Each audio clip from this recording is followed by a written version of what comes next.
What's going on, guys? Welcome to Rise and Shine Movie News. We have some big topics to talk about today, especially with Batman versus Superman. We have a lot of information coming from the set of that, and we also have Ant-Man set photos for you with Michael Douglas as Hank Pym, and also T.I., who is basically T.I. And we also have the DC lineup. We have the movie release dates and when they're scheduled to release, because we got the big news that DC is going to have films up to like 2020. They really want to compete with Marvel. And we also we want to talk about the Star Wars leaks and everything that's happening on that. And is Star Wars Episode 7 in trouble? But let's go to Batman versus Superman. Now, warning. Spoilers. I mean, spoilers all around. You know what? This whole podcast / movie news is going to be spoilers. So I recommend you go and watch my other videos, or if you like to be spoiled, this is for the spoiler fans only. I'm sorry. Just come right in, listen, and I will show you what we have for you today. But let's get right into the Batman vs Superman news.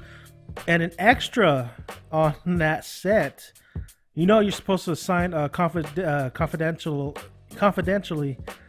contract where you're not allowed to release information or anything of the sort that you see on set here on set, or it's going to be a fine, a $5 million fine, and that is for extras. I don't think we have that money in our pockets at Chingaling. Well, this extra had the balls to just pretty much say, screw it, I'm telling people what I saw because it's the biggest movie of the year. And you know what? I'm kind of sad that I'm reading this because I kind of don't want to be spoiled for Batman vs. Superman. But I mean, I've heard it's going to come out either way. But I'm sorry for holding off. Let's just talk about it. So a report from Kirk Montgomery reveals several details he's learned about the movie. At the top of the list is the source confirmation that Robin, aka Carrie Kelly, will be female and played by Hunger Games Catching Fire actress Janae Malone. And of course, we spotted Janae Malone on a couple of pictures where she dyed her hair red. And there was, she's much older, of course, from Carrie Kelly. If you don't know who Carrie Kelly is the Robin for Frank Miller's graphic novel, The Dark Knight Returns. Now, I'm just going to get my 2 cents in real quick. I think Carrie Kelly is a great Robin in that graphic novel. I think Robin should be a female. I say this a lot about my videos, honestly. But, you know, it makes sense for Carrie Kelly to be Robin. And the suit that she wears, it makes a lot more sense for a girl to wear it. Like, sorry, I guess. I mean, because Robin wearing that ridiculous suit just, yeah, I guess it just doesn't work. I'm not trying to be, you know, sexist or anything, but I mean, it'd make more sense that a female Robin would wear that kind of suit than a male Robin. But other than that, Carrie Kelly she always interests me because she had these big old glasses. She had red hair. She was a cool character, and I really liked that character. And I thought it would be nice for her to be included in the Batman universe somehow, either animated or comic books, or more comic books. Of course, you know that Frank Miller's novel is not the continuity of any of the Batman continuity that's going on. It's an Elseworld type deal. Separate from the general comic books that they're going for with Batman, and it's always been Robin, and it's always been a male Robin, especially recently with Batman's son being Robin. Now, but Carrie Kelly being in this movie makes total sense if they're going for the Batman versus Superman from Frank Miller's novel. It makes sense. As an older actress, an older Carrie Kelly, I could see it. They had an older Robin for Batman and Robin, but Chris O'Donnell played that. Oh my God, we have to go back to that. But no, overall, as long as we get Carrie Kelly, I'm fine with it. Hopefully, I don't know too much of Janae Malone. Of course, I'm gonna from Catching Fire.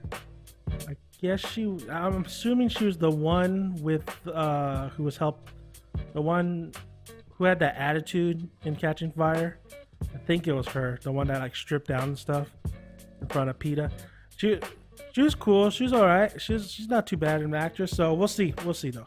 And also, we have the additional scene being shot at the art museum in Michigan State University campus involved a fight between Bruce Wayne, aka Batfleck, and Lex Luthor, Jesse Eisenberg. The source also says there will be a prosthetic like fireworks, paparazzi covering the event, and heavy special effects.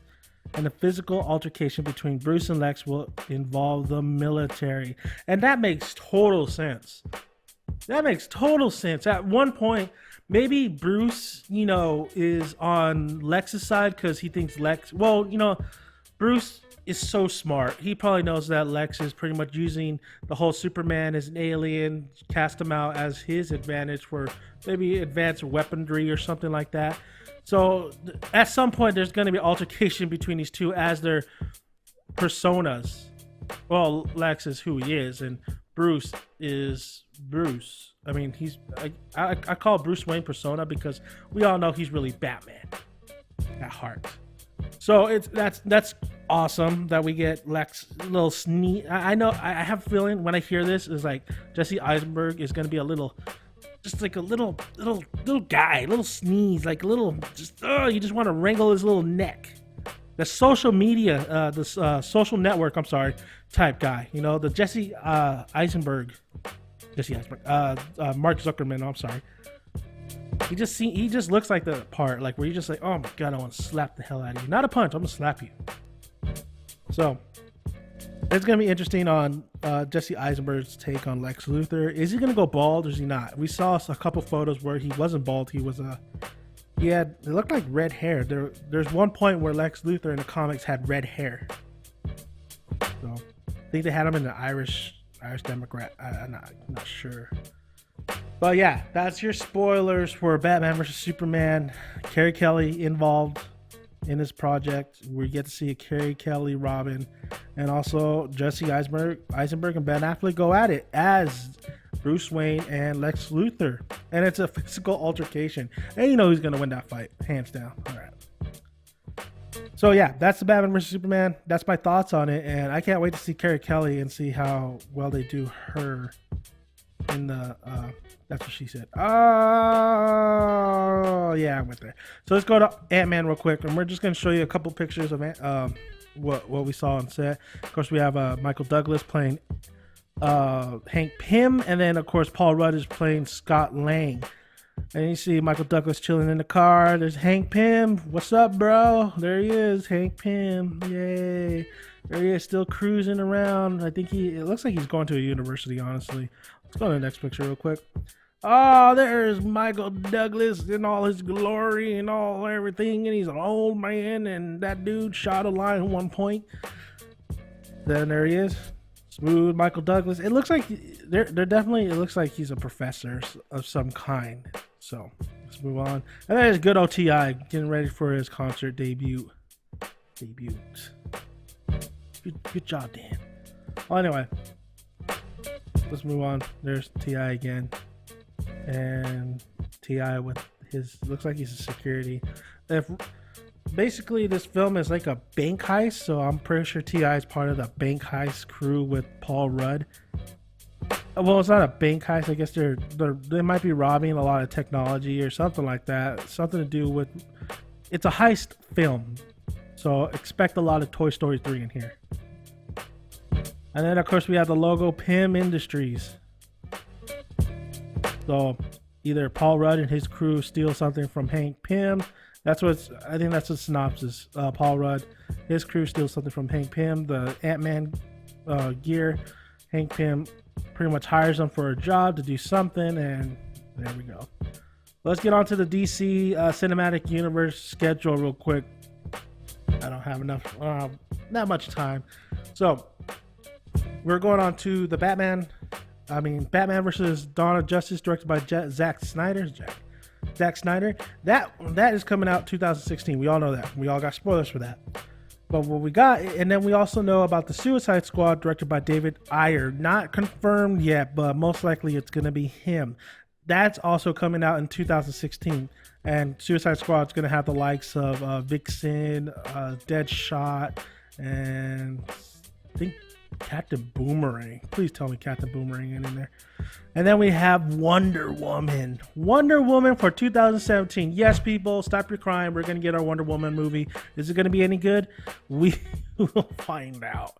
We'll find out. I want to see attached director on there, and we'll see if Wonder Woman is definitely something to look forward to. Then after that, in the same year, we have Justice League Part 1. That's right. Apparently, it's a part. There's parts of it. We're going to have more than one Justice League coming up, and they made it to a Part 1, and that is directed by Zack Snyder. And you have all your characters back. Amy Adams is reprising her role. I don't see Gal Gadot on here though. That's the interesting part. No Gal Gadot, but Amy Adams is the front name on that. So more Lois Lane, I assume. And then 2018, we finally get our Flash, starring Ezra Miller. I haven't been watching the show. I want to, but I don't have CW. I'm gonna have to wait till it's on Netflix. But if you guys could let me know if Ezra Miller is the main guy, is the Flash, Barry Allen in the show. Yeah, because I'm assuming that's the same. They're using the show's Flash for the movie, which is I don't like that idea. But yeah, we finally get our Flash movie in 2018. And then the same year we get Aquaman with Jason Momoa. And yes, Jason Momoa is Aquaman. Spoiler alert. I mean, we all knew. He denied, but we all knew. So Jason Momoa as Aquaman. They could make that one really cool. They could make Aquaman cool. But then again, I really don't care for Aquaman. But they can. They can. Shazam 2019. That's with Dwayne Johnson. Is it going to be part of the DC Cinematic Universe? They said it's separate. So it's its own movie. So no, there's no cinematic universe for Shazam, which is a shame because you got Dwayne "The Rock" Johnson in there. But maybe Dwayne could be I don't know, could be another villain. Then we have Justice League Part 2, directed by Zack Snyder, 2019. Damn, that's a long ways. And then we have Cyborg starring Ray Fisher in 2020, and Green Lantern in 2020 as well. Let's go to Cyborg real quick. See, my Cyborg movie, it's kind of funny, but I kind of want the Cyborg that we see on Teen Titans. Give me that Cyborg. I would much appreciate that Cyborg, please, on Teen Titans, because he's funny and I like him. Or you can, yeah, I mean the Teen Titans Cyborg is like, he's so playful and jokey, but he's also serious. I'm not talking about the Teen Titans, the little comedic sketches that they have. I'm talking about the Teen Titans TV show where it was actually serious and they actually had, a plot. So yeah, give me that Cyborg. I'll be happy. And then Green Lantern, it's going to be a reboot. Ryan Reynolds is not coming back to Green Lanterns. But if they're going to do a reboot, give me Jon Stewart. A lot of people say, no, you can't have Jon Stewart. Hal Jordan's the original Green Lantern. This guy has so much rich history, this and that. I like Jon Stewart. A lot of people complain to diversity and how there's not enough color in cast. I'm talking to you, Grace. I'm talking to you. It's not a shot. Grace points that out a lot from beyond the trailer. I think the perfect diversity role is not Cyborg. It's not any other. Blade's pretty cool. That's Marvel. In DC, it has to be Green Lantern. Jon Stewart. I grew up with Jon Stewart. in the Justice League Unlimited and Justice League.